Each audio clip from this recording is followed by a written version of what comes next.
Good evening one and all. Levelling का lecture number 2 चालू करते हैं।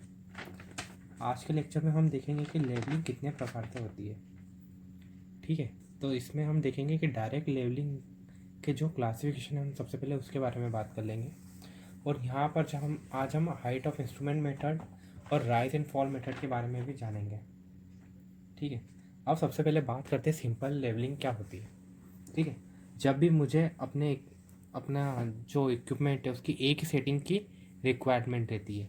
इक्विपमेंट की मतलब मेरा जो ऑटो लेवल हो गया या डंपी लेवल हो गया, ऐसा इक्विपमेंट जिसके द्वारा मैं अपना लेवल का मेजरमेंट करता हूँ, उसकी केवल एक ही सेटिंग लगेगी। तब मैं उस क्लासिफिकेशन को मैं बोलूँगा simple levelling type of classification. ठीक है, ये बहुत ही ईजी टाइप ऑफ लेवलिंग होती है। अब जो दूसरी लेवलिंग होती है वो एक होती है डिफरेंशियल लेवलिंग। अब डिफरेंशियल लेवलिंग में मुझे more than one setting of levelling instrument लगता है। अब ये डिफरेंशियल लेवलिंग हम करेंगे कब? जब भी दो पॉइंट जिनके बीच में मुझे एलिवेशन का डिफरेंस निकालना है, मतलब उनके बीच में जो रिलेटिवली जो हाइट का डिफरेंस है वो निकालना है, जो कि ये जो दोनों पॉइंट है वो एक दूसरे से बहुत दूर है, तब जो मैं लेवलिंग का मेथड यूज़ करूँगा वो मैं डिफरेंशियल लेवलिंग मेथड का यूज़ करूँगा। तो डिफरेंशियल मेथड ऑफ लेवलिंग में क्या होगा, मोर than one setting of the equipment लगेगी, क्योंकि जो दोनों पॉइंट है जिनके बीच में मुझे लेवल का डिफरेंस निकालना है ये एक दूसरे से काफ़ी दूर है। इसी प्रकार से एक होता है हमारा चेक लेवलिंग। अब चेक लेवलिंग में हम क्या करते हैं कि एलिवेशन डिफरेंस उन पॉइंट का निकालते हैं जिनका हमने ऑलरेडी क्या कर चुके हैं, एलिवेशन डिफरेंस निकाल चुके होते हैं। बेसिकली हम उनके बीच का जो लेवल डिफरेंस है या एलिवेशन डिफरेंस उसको हम चेक कर रहे होते हैं with the help of check levelling. ठीक है, अब मान लो कि हमने एक पूरे दिन काम करा। अब काम करने के बाद जो लास्ट स्टेशन है उसे हम वापस से फर्स्ट स्टेशन की तरफ मूव करते हैं। तो एक प्रकार से हम क्या कर रहे हैं, लेवल को चेक करते जा रहे हैं। तो इसी को हम चेक लेवलिंग बोलते हैं। अब इसी प्रकार से एक प्रिसाइज लेवलिंग होती है, जब बहुत एक्यूरेट डाटा की रिक्वायरमेंट होती है। तो तब जो लेवलिंग हम यूज़ करेंगे उसको हम प्रिसाइज लेवलिंग बोलेंगे। इसी प्रकार से एक फ्लाई लेवलिंग हो गई है। अब फ्लाई लेवलिंग क्या होती है?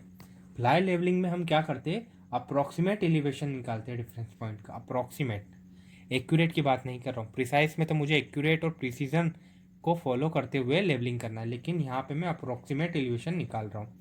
जब मैं अप्रॉक्सीमेट एलिवेशन का डिफरेंस निकाल रहा हूँ, अप्रॉक्सीमेट एलिवेशन निकाल रहा हूँ डिफरेंस पॉइंट का, तो ये काम बहुत रैपिड होगा, लेकिन प्रिसीजन क्या रहेगा, एक्यूरेसी क्या रहेगी, बहुत कम रहेगी। अब इसी प्रकार से एक प्रोफाइल लेवलिंग की बात कर लेते हैं। अब प्रोफाइल लेवलिंग में क्या करते हैं, एक फिक्स या propose centre line of the road जो रहती है, जो रोड की सेंटर लाइन रहती है प्रपोज रोड की, प्रपोज्ड, तो उस रोड के प्रपोज सेंटर लाइन के अलोंग जब मैं लेवलिंग करता हूँ, डिफरेंस इन एलिवेशन निकालता हूँ, अलग अलग पॉइंट का रेड्यूस लेवल निकालता हूँ, तो उस प्रोसेस को मैं प्रोफाइल लेवलिंग कहता हूँ। ठीक है, अब क्रॉस सेक्शनल लेवलिंग में क्या हो गया? अब क्रॉस सेक्शनल लेवलिंग में क्या है कि जो centre line of the propose road है उसके परपेंडिकुलर डायरेक्शन में जब मैं लेवल का डिफरेंस निकालूंगा तब उसको मैं बोलूँगा क्रॉस सेक्शन लेवलिंग। अब इसी प्रकार से एक रेसिप्रोकल लेवलिंग है। रेसिप्रोकल लेवलिंग में क्या होगा कि दो पॉइंट है जिनके बीच में मुझे लेवल का डिफरेंस निकालना है, लेकिन उनके बीच में मैं इंस्ट्रूमेंट की सेटिंग अगर नहीं कर पाया, तब जो लेवलिंग के प्रोसेस को मैं आप अडॉप्ट करूँगा उसको मैं बोलूँगा रेसिप्रोकल लेवलिंग। अब क्या हो सकता है कि नदी का एक किनारा है और नदी का दूसरा किनारा, इन दोनों किनारे के बीच में अगर मुझे लेवल का डिफरेंस पता करना है, तो डायरेक्ट लेवलिंग का ऐसा मेथड जो मैं यूज़ करूँगा उसको मैं बोलूँगा रेसिप्रोकल लेवलिंग मेथड। आगे बढ़ते हैं। अब मैंने पहले ही बात कर ली थी कि हम एलिवेशन को कैसे निकालेंगे, दो मेथड से, हाइट ऑफ इंस्ट्रूमेंट या प्लेन ऑफ कोलिमेशन मेथड, और दूसरा हो गया राइज एंड फॉल मेथड। अब हाइट ऑफ इंस्ट्रूमेंट मेथड में बात करते हैं कि हमने पिछले लेक्चर में पढ़ा था कि बैक साइड क्या होता है। ठीक है, तो बैक साइड में एक बेंच मार्क के ऊपर निकालता हूँ ऐसा पॉइंट जहाँ पे मुझे रिड्यूस लेवल पता है, उस पॉइंट का मतलब पॉइंट ऑफ नॉन एलिवेशन पता है, वहाँ पे मैं अपना क्या लूँगा, बैक साइड। उस बैक साइड के साथ अगर मैं रिड्यूस लेवल किसका जोड़ूंगा, बेंच मार्क का, तो मुझे क्या मिल जाएगी, मेरी हाइट ऑफ द इंस्ट्रूमेंट। अब इस हाइट ऑफ द इंस्ट्रूमेंट को मैं क्या करूँगा, जब भी मैं जो अपना इंटरमीडिएट साइट है उसके घटाऊंगा तो मुझे क्या मिल जाएगा, R L of intermediate station. ठीक है, और जब जो वैसा पॉइंट जो क्या होता है चेंज पॉइंट, वहाँ पे अगर मैं हाइट ऑफ द इंस्ट्रूमेंट में से किसको घटाऊंगा, फोर साइड को, तो क्या मिल जाएगा मुझे, R L of change point, ये भी मुझे मिल जाएगा। ठीक है, इसको हम एग्जांपल से समझेंगे। अब जब भी हम ये मेथड को यूज़ करेंगे तो आखिर में हमको चेक लगाना पड़ता है। वो चेक होता है summation of back side minus summation of fore side equal to last R L minus first R L. ठीक है, तो ये चेक लगाना पड़ेगा मुझे कहाँ पर, height of the instrument method पे। अब इसी प्रकार से राइज एंड फॉल मेथड देखते हैं। अब यहाँ पर क्या करते हैं कि यहाँ पर जब हम रीडिंग लेते हैं, ये रीडिंग क्या हो सकती है हमारी, बैक साइड वाली रीडिंग, फोर साइड वाली रीडिंग या इंटरमीडिएट साइड वाली रीडिंग होती है। तो जब मैं अपनी प्रीवियस रीडिंग में से प्रेजेंट रीडिंग को घटाऊंगा, अगर उनका डिफरेंस क्या आएगा पॉजिटिव, तो इसका मतलब क्या है कि टोपोग्राफी क्या हो रही है आपकी, राइज हो रही है। मतलब अगर पहला पॉइंट था वो उसका रेड्यूस लेवल है 101 मीटर, और अगर रीडिंग पॉजिटिव आ रही तो जो अगला पॉइंट होगा वो कितना होगा, ग्रेटर देन 101 ही होगा, क्योंकि क्या हो रहा है यहाँ पर पॉजिटिव आ रहा है हमारा डिफरेंस, तो क्या होगा, राइज होगा। ठीक है, अगर previous reading minus present stop reading की वैल्यू कैसी आएगी, नेगेटिव आएगी मान लो, तो ये क्या चीज़ दिखाएगी कि आपको टोपोग्राफी में क्या हो रहा है, रेड्यूस लेवल में फॉल हो रहा है। तो अभी वापस से जब मैं rise and fall method use करूँगा तो मुझे एक चेक लगाना पड़ेगा। वापस से जो शुरू के जो दो टर्म है वो तो सेम है यहाँ पर, लेकिन यहाँ पर एक एक्स्ट्रा टर्म जुड़ जाएगा, summation rise minus summation fall. ठीक है, इसको भी हम एग्जांपल से समझेंगे। अगर मैं ये दोनों मेथड को कंपेयर करूँ तो राइज एंड फॉल मेथड ज़्यादा बेटर होता है, क्योंकि मेरे को टोपोग्राफी के बारे में एक जनरल आइडिया पता चल जाता है कि मेरी टोपोग्राफी में क्या हो रहा है, रेड्यूस लेवल में राइज हो रहा है या फॉल हो रहा है। तो एक general idea about the topography मुझे कहाँ पता चल जाता है, with the help of rise and fall method. और ये इस मेथड में हमें बैक साइड हो गया, जो मेरा फोर साइड हो गया, इंटरमीडिएट साइड हो गया, इन पे भी एक चेक लगता जाता है।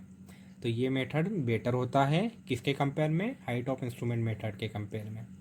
आगे बढ़ते हैं, अब सिंपल लेबलिंग पे वापस से बात करते हैं। जब भी मुझे दो पॉइंट के बीच का, कैसे पॉइंट, नियर बाय पॉइंट के बीच में क्या निकालना है, एलिवेशन का डिफरेंस निकालना है, तो मैं कौन सा मेथड यूज़ करूँगा, सिंपल लेबलिंग वाला मेथड यूज़ करूँगा। ठीक है, अब ये दोनों पॉइंट में मैंने क्या बोला था कि मुझे एक ही बार इंस्ट्रूमेंट को सेटअप करना है। ये फिगर में आप देखिए इंस्ट्रूमेंट कितनी बार सेटअप है, एक ही बार है।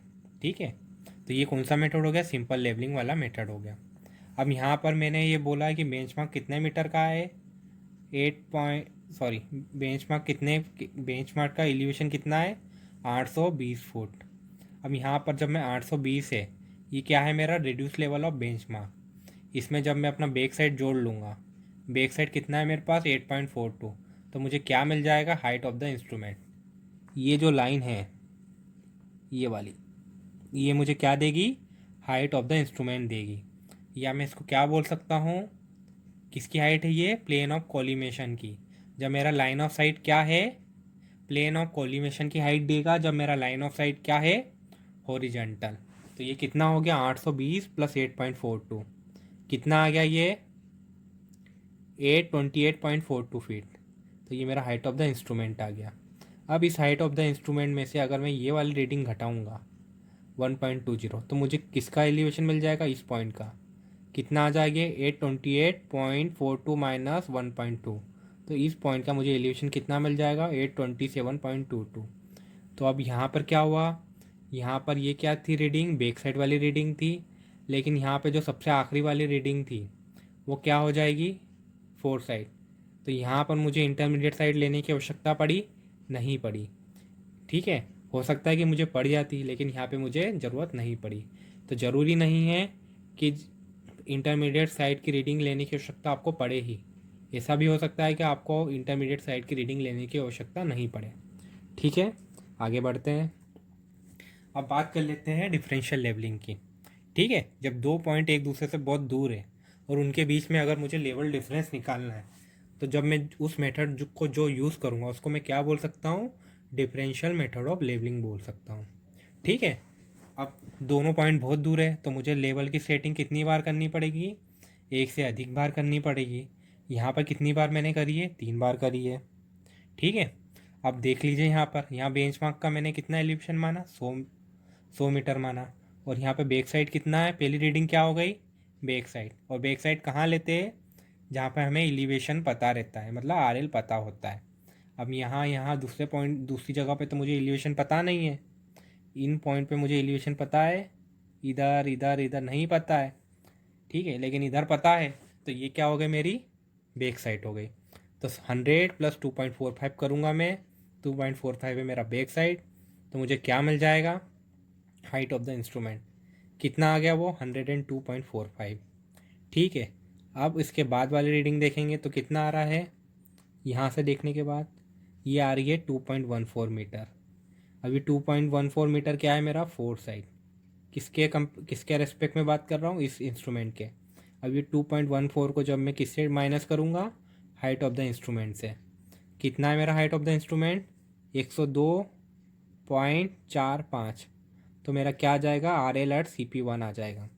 इसको CP1 क्या बोल दिया मैंने, चेंज पॉइंट नंबर 1, क्योंकि इस पॉइंट के बाद में क्या करूँगा, मैं अपने जो इंस्ट्रूमेंट की सेटिंग बदलूँगा। इंस्ट्रूमेंट को मैंने यहाँ से उठा के पहले यहाँ रख दिया है, तो ये पॉइंट क्या हो गया, चेंज पॉइंट। अभी चेंज पॉइंट पे कितनी रीडिंग लेते हैं हम, 2। कौन कौन सी, फोर साइड और बैक साइड। अब बैक साइड कहाँ लेते हैं हम, ऐसे पॉइंट जहाँ पे मुझे एलिवेशन पता हो। तो अभी मुझे यहाँ का एलिवेशन पता चल गया है, क्या पता चल गया एलिवेशन,